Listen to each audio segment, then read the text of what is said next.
Hi, Todd Mender here from the Center for Math, Science, and Computer Education at Rutgers University. And we just did a Facebook Live event today with John Henry from the New Jersey School Boards Association. And we had about 20 minutes between 5 of us to talk about creating a in-class makerspace. Sorry, I got my kids here in the background. In-home makerspace, thanks to this COVID-19 pandemic. And it just didn't seem like enough time, so I thought I'd just create a new video to kind of add on to that content, because I realized there was a lot of things that I did not get a chance to mention just due to the time constraints. So just to recap, I did want to show here in my basement. Normally I work for Rutgers and can have access to the 10,000 square foot makerspace with all kinds of awesome equipment, so I don't ever feel the need to have a kind of defined space within my house. I do have a kind of mini woodworking shop in my garage that I use for personal projects and sometimes for work as well. But a lot of the other stuff that I do for work, I tend to leave at work. So I do, I'm trying to get everything kind of organized. And one of the things that I started off with was just kind of take an inventory of everything that I had and create a space to put it all in. So that way now I can have everything easily accessible, because some things that are in the garage, they're going to stay there. So any kind of power tools, hand tools, anything like that, they're staying there. But I do have a lot of like electronics, for example, and a lot of crafty, like arts and crafts things that I thought made a lot more sense to be in this space, partially because I have a 3-year-old who likes to do some crafts and artwork, and she's over there right now drawing on the wall, learning her letters. Sevi, say hello. And the little guy down here who's chewing on whatever he can actually find. So I do need to make sure that I have a space that can not only entertain them, but is also safe for them as well. So what I did was I took a little corner of the basement, which, if you couldn't tell, is pretty much just a play space anyway. And I took most of the stuff from my daughter and I placed it within these bins that we've had. These we had in place before any of the COVID stuff. So we got paper, spare drawers, a lot of stickers down there, plenty of paint, lots of just crafty materials, rubber bands, some strings, lots of different markers. We got colored pencils, pens. We took all the dry erase markers, which is what she's looking at now. Some canvases for her to paint on. And then anything that she's done or can do is kind of in this section here. So we got, if you don't have one of these little crafty toolboxes here, with all kinds of pipe cleaners, more string, things of that nature. It's good. It's useful to have. And then we also have these Kiwi crates here. So if you're not familiar with them, kiwico.com, really great subscription model that you can get some cool things to do with your kids. And there's actually some older things for older kids as well. Whoa, sorry buddy. Good job. All right, so we're back. I got my little guy here. He's going to kind of show us around the rest of it. So the stuff that I showed you just there, very basic kind of arts and crafts things. One of the things that I pointed out in our Facebook video was that, you can do arts and crafts and just say, okay, hey, why don't you make a flower pot, for example?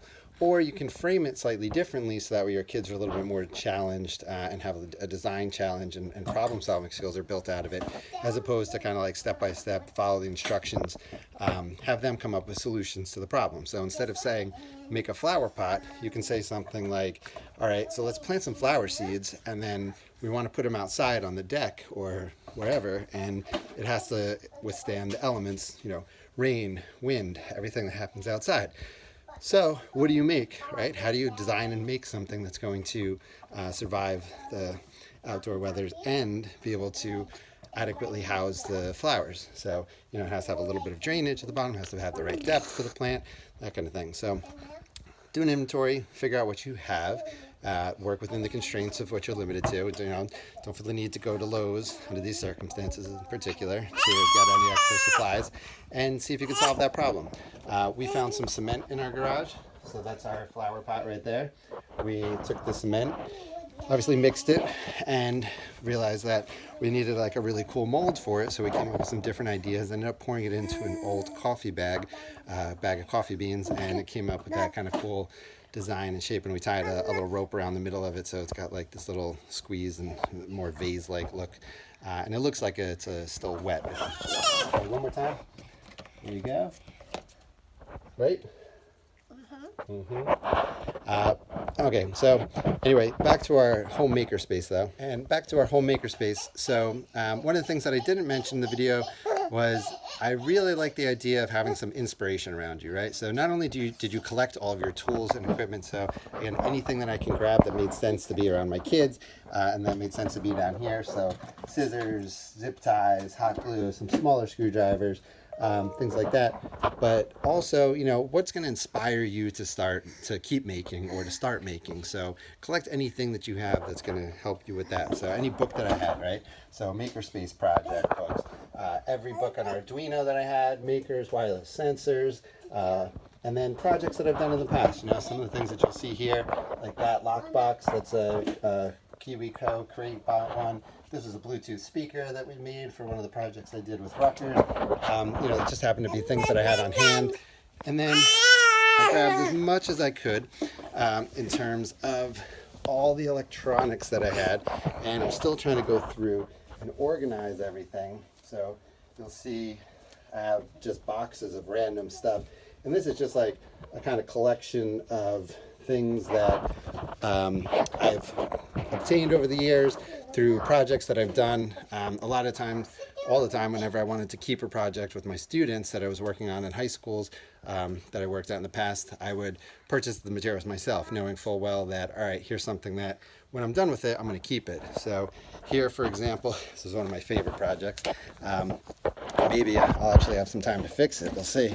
But here is the motor mount for what used to be, before we crashed it, a mountain board that was basically a electric mountain board that we could ride around on and do fun things with.